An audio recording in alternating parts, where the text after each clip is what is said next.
Hello, everyone. My name is Etienne Waldron. I'm a developer advocate at Ledger. And today we will see about the current landscape with Solana and Ledger and have a quick look at the secure road ahead moving forward for the entire ecosystem on Solana. A little bit about Ledger first. Ledger is a French company created in 2014. We build hardware devices that help you secure your cryptocurrencies. We have sold over 7 million of these devices so far, and we secure over 20% of the world's assets, which is a decent figure. Ledger devices are secure by design, and this is done through the combination of a secure element, which is the chip inside the device, and a secure display that's on top of this chip. What this means is it guarantees that what you see on your device, what you see on your screen, is what you're about to sign. Our mission is to secure Web3. You may be familiar with the first Ledger Nano series. Show of hands here, anybody has a Nano in the house? Okay, decent amount of people.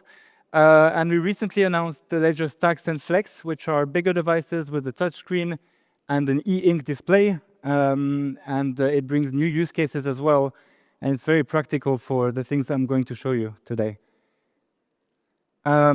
You can install apps on Ledger devices. You would expect all the apps you would expect, Solana, Ethereum, Bitcoin, all of them are available. The Solana device app is there as well. And what it does is it enables you to use your Ledger device to interact with the Solana blockchain. One thing to know is that the Solana app for Ledger is entirely maintained by Ledger. So there's a team of engineers at Ledger that's dedicated to the Solana app to make sure it's up to date with security and the latest advancements of the Solana chain. Ledger also has a companion app, which is Ledger Live. So it's a software wallet that works really well with your hardware wallet. You can find all the features you would expect on a software wallet. You can send and receive assets. You can manage your SPL tokens. Right now, there's roughly 100 SPL tokens on Ledger Live. It's a list we always try to increase, and work is being done these days to have dynamic SPL tokens, for example, and have, in general, way more SPL tokens managed. You can also stake or buy and swap directly from Ledger Live, and it works really well with your Ledger hardware wallet. But Ledger Live is not the only way to interact with a Ledger device. I've shown 4 of the examples here. So Solflare, Phantom, Jupiter, Backpack are software wallets where you can use your Ledger devices. So it's fully supported. You can connect them and benefit from the hardware security with these online software wallets. However, and some of you may recognize this screen, sometimes when you use these software wallets with your hardware devices, you see a screen like this. And you can immediately see why it's problematic. We have an unrecognized format, and we see a message hash. So this is what we're about to sign. It's not very friendly. We don't really know what we're about to sign here. And actually, this is typically what we call blind signing. Blind signing is a lot like signing a blank check. You would obviously not sign a blank check, yet sometimes you blind sign transactions, which is essentially the same if you don't understand what you're signing. But the general rule is if it's unreadable, then you can also not predict it. And if you cannot predict what's going to happen, it's not safe to sign. I've shown a few examples. Getting scammed is not fun. I think we can all agree on this. Recently, there was the WazirX hack where $230 million were stolen. I want you to really take a moment and think about the figure here. It's a very large amount of money stolen. And if you're a bit far in the room, I'm going to read to you the sentence from the Cointelegraph article. It says that one major cause of the hack was the necessary practice of blind signing token transactions from hardware wallets. And because the destination address was not shown on the screen due to blind signing, we don't know where we are exactly sending our tokens. And so what's interesting here is that you might think you have a hardware wallet, so you're safe. But in reality, you are only safe as long as you understand and you can see what's about to happen. On the right, again, some really insane numbers. We have over $300 million stolen in 2023, with the Inferno attack alone having 150,000 victims and $108 million stolen. So really just insane numbers, and something needs to be done about it. A more recent example, which I'm sure you're very familiar with, is the Bybit recent hack where $1.4 billion were stolen.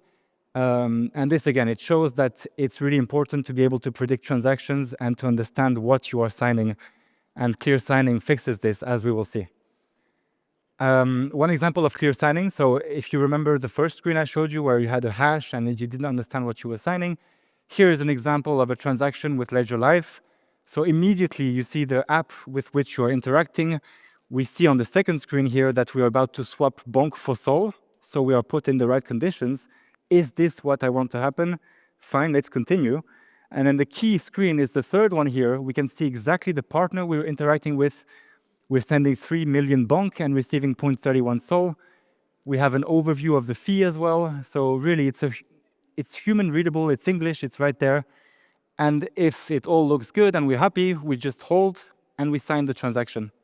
So much better than the previous screen with only the hash. Clear signing on Solana exists, as I've shown, but it's not perfect everywhere. On Ledger Live, you can send and receive assets or swap and stake. This will be clear signed and you will really understand the transaction. But on third-party wallets, only the send and receive so far are clear signed. So if you want to swap or stake, interact with smart contracts or sign off-chain messages, this is where you would have the screen I showed you, where it's just a hash and you have to basically pray that what you're signing is what you expect to happen. So obviously our mission is to fix this, and we are working closely with wallets and strengthening these partnerships to make sure that the clear signing experience is consistent, whether it's Ledger Live or other wallets, so that the whole space can benefit from it. And one of the ways to do this is through our new Ledger Device Management Kit, which is a set of tools and libraries for wallets who want to deal with Ledger devices. So there's a link here, there's a QR code if you're curious, but essentially it's a replacement of Ledger.js, if there's any developers in the room who are familiar with it. It's just a better way to manage your Ledger devices and to enable connection, like using Ledger devices from your wallet. You have a nice state management where you can see if the device is on, off, idle. You can call operating system commands directly. It's just very nice and much simpler and very visual as well. I've taken this slide from an Ethereum presentation because clear signing is a little bit more advanced on Ethereum so far.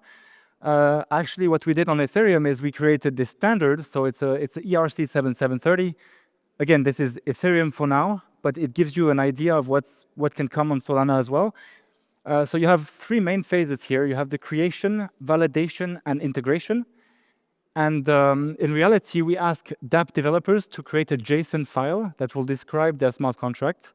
So they would transform all these function names into something you can really understand as a human. They would define what's necessary to be displayed on the screen, what we can dismiss. And to do this as well, Ledger has released edition tools, which you can find on our developer portal, which is the documentation for developers. So we have more visual tools to create JSON files, which is nice. It's very easy. It takes roughly 10 minutes to do. And once you did your JSON file, you can submit it to a public registry for everyone to see, so it's fully transparent and discoverable. And the endorsement for now is done by Ledger, so a team of security experts at Ledger will make sure that your JSON as a developer matches your smart contract, that no function is left behind or no variable.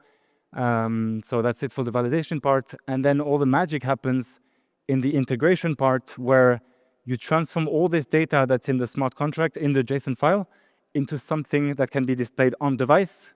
And finally, on the bottom right, if you have a Ledger device, you can be sure that what you see on the screen is exactly what's about to happen. However, understanding transactions is a nice step forward, but it may not be enough. Humans are not perfect, so maybe your assessment as a human might be wrong. And this is why we recently introduced transaction checks, which essentially will run a simulation together with partners, a simulation of the transaction to understand if you're interacting with a malicious DApp or contract or address. And yeah, you have an example on the right of a threat being detected. And yeah, it really works well with clear signing because clear signing is the human part of it, your understanding of what's about to happen. And this is the machine part where known attackers or known malicious contracts are recognized, and we display that extra layer of protection. How it works is pretty simple. The transaction is crafted in the wallet, and then it's sent to trusted third parties who will run a simulation of the transaction, do a risk analysis, return that risk analysis, and then everything is displayed nicely on the device, so both the clear signing flow as well as the risk. Here's a visual example. So on the left is a transaction that has been verified, no threat detected, all is well. We can continue immediately the same way we always have. But on the right is where it's interesting. Here, a threat has been detected by a provider. We can see it on the screen. We can either choose to accept it, despite the threat and continue, which is of course risky, or not. Yeah, it's interesting. We can really dig deep and click on the detail to see why the transaction was flagged as malicious. And yeah, it just gives you more information together with clear signing. There's a few useful links you can check out. As I mentioned, the developer portal is the official documentation for developers. So there's a full team working on it at Ledger, making sure the documentation is thorough and precise. And there's a QR code here if you're interested. We have a homepage dedicated to clear signing as well. And the repo I mentioned already. If you're curious about the JSON files, what they look like, if you want to check out the main dApps JSON files, you can go on the repo directly and check it out. And of course, if you want to follow the advancements on clear signing, especially on Solana, you can check out the blogs. Many articles are being posted frequently there with the progress on clear signing and how Ledger and the other ecosystem main actors are participating in making the space safer. Thank you very much. We do invite you to check out our X page and Discord as well. There's a team available on Discord to help you out, whether it's integrations or learning more about clear signing. There's very friendly people there willing to help you in your endeavors. Thank you very much.